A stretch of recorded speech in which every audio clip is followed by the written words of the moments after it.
Ito na po ang ating tinutumbog. Ang magpapatunay na ano ba ang sakit ni Sara Duterte na malubha. Ito po mga kaibigan, pakinggan, panoorin po natin. Talagang meron sakit sa Ha? Iyon pala ang malubhang sakit ni Sara Duterte. Kinumpirma ho na may sakit sa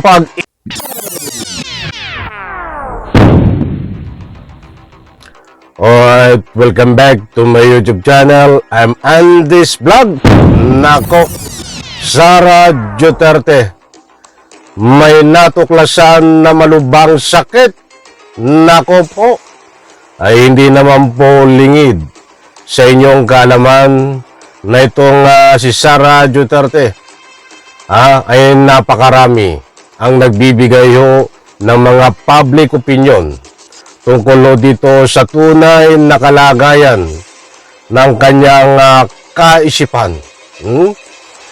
May mga nagbibigay rin ho ng kanilang komento na kailangan na itong magpagamot sa pinakamalapit na paggamutan upang maisalba ang Republika ng Pilipinas habang siya ay namumuno bilang pangalawa na pinakamataas na namumuno sa ating Republika ng Pilipinas. At siyempre, para maisalba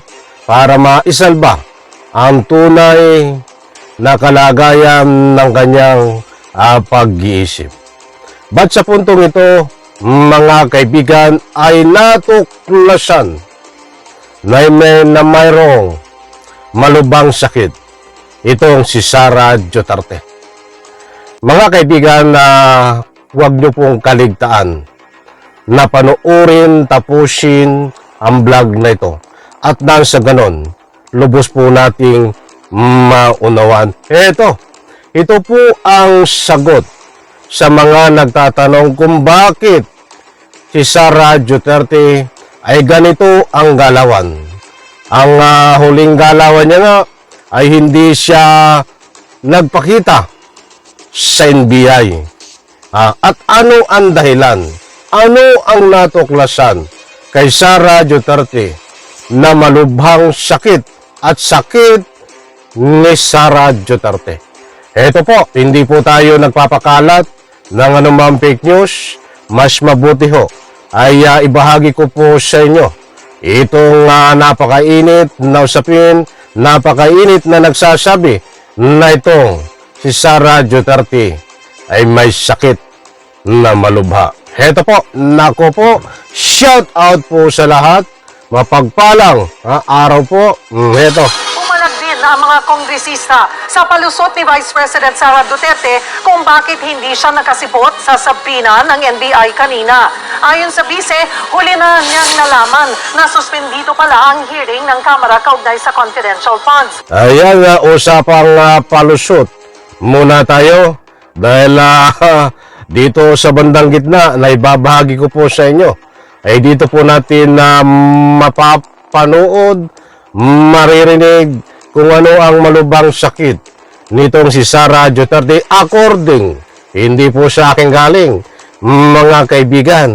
Mayroon po magsasabi, magpapatotoo na itong si Sara Duterte ay may nangyari na malubhang sakit. Kaya pala, ito'y ganito ang galawan, mga mahal kong taga-subaybay. Kaya pala, ay marami ang nagsasabi na kung pwede, ay talagang dalhin na ito sa ika nga po doon sa Mandaluyong. Pawang mga public opinion ho yan. Napakarami na nagsasabi na ika nga po dalhin sa Mandaluyong ito. Hindi po ako may sabi. Ang dami ho. Kahit saan kayo pumunta, umikot, public opinion, na malaking stream media, social media, yan ang sinasabi ho at pinagsisigawan. Ito pa. Bagay na tinabla mismo ng House of Representatives. Git nito na ipadala agad ang notice of postponement sa OVP bago pa mag-alas 3 ng hapon kahapon. May formal notice pa raw silang binigay bago mag-alas 5. Bukod pa ito sa hiwalay na press con ng Good Government Committee kahapon. Tingin ng mga kongresista, halatang nagdadahilan na lang daw ang bise. Halatang nagdadahilan na lang daw ang Vice Presidente na itong si Sara Duterte. According dito sa mga mambabatas, I'm very sorry, natawag kong Vice Presidente dahil inirespeto ko ang ating mga mahal na taga-subaybay dahil ayaw ipatawag na Vice Presidente. Dapat daw ito yung Saramao or Sara Duterte. Alam niyo, very important sa akin ang mga public opinion ng mga mahal kong taga-subaybay ay binibigyan po natin ng importansya yan. Ang importanteng mahalaga, binibigyan po natin yan. Ikaw pala ay nagdadahilan.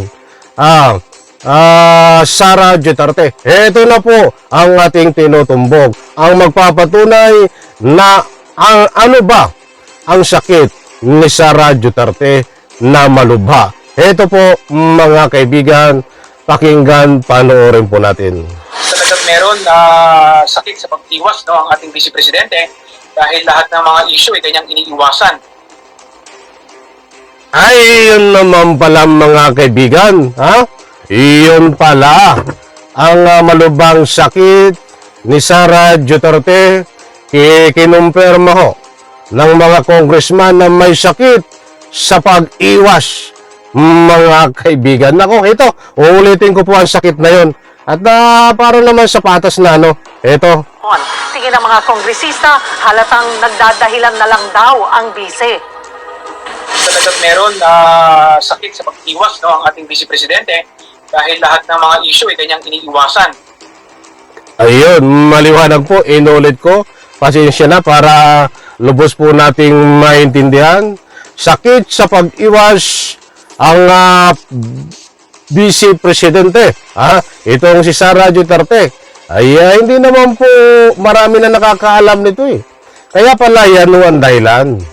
Umiiwas sa mga katanungan dahil mayroon pong sakit sa pag-iwas. Disclaimer lang po. Hindi po tayo nagpapakalat ng mga fake news. Kung may nasabi po tayo na may malubhang sakit itong si Sara Duterte, yan po ay hindi fake news. Data po at binigay ko ho sa inyo ang kukulang resibo. According ho diyan sa nagpatunay na mayroong malubhang sakit itong si Sara Duterte, but ang sakit niya pong malubha ay sakit sa pag-iwas. Marami pong meaning ng sakit. Hindi po ito yung sakit ng lagnat, hindi po ito yung sakit na kung anong sakit sa ulo, hindi po ito yung sakit na karamdaman na ikangaway sakit, di ba? Ang sakit na tinutukoy po natin ay sakit sa pag-iwas.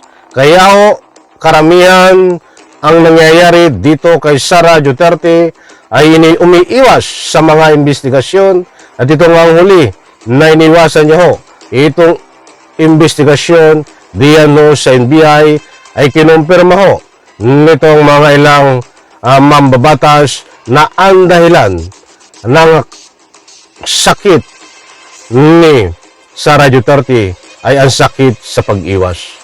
Mga kaibigan, maliwanag po, di ba? Ayun naman pala. Kaya kinaklaro po natin mga mahal kong taga-subaybay. Pasensya na po kayo kung naibahagi ko sa inyo itong sakit ni Sara Duterte dahil importanteng mahalaga na malaman po natin yan dahil marami po ang nagtatanong kung bakit hindi umaattend sa mga hearing ito. Marami po ang nagtatanong kung bakit ganito ang mga pinapakita galawan ni Sara Duterte. Data po at ibinahagi ko po sa inyo. Yan ang tunay na sakit ni Sara Duterte. Natuklasan. Grabe ho. Napag-alaman na. Sakit sa pag-iwas. Mahirap po ng sakit yan. Sakit sa pag-iwas. Mga mahal kong taga-subaybay. Nako po. Ikaw pala, Sara Duterte, mayroong sakit sa pag-iwas. Lahat ay iniiwasan mo para lang matakasan mo ang anumang pagtatanong sa iyo. But bueno, hindi makakatakas yan. Dahil pag pinatupad ang tunay na rule of law, na walang pinapanigan, mahirap man o mayaman, maging vice presidente ka man, dapat ipatupad ay hindi ka makakaiwas kahit gamitin mo pa ang iyong taktika, strategy na mayroon kang sakit sa pag-iwas. Muli po mga kaibigan, alam ko, nakuha niyo ang gusto kong ipunto. Maraming salamat. Isang like ko sa video na ito. Huwag kalimutan i-subscribe, supportahan po ang aking second YouTube channel, Andy's Vlog. At syempre, itong aking main YouTube channel, pakisubscribe po. Maraming salamat. Pagpalain po tayo lahat. Bye-bye. Palakpakan.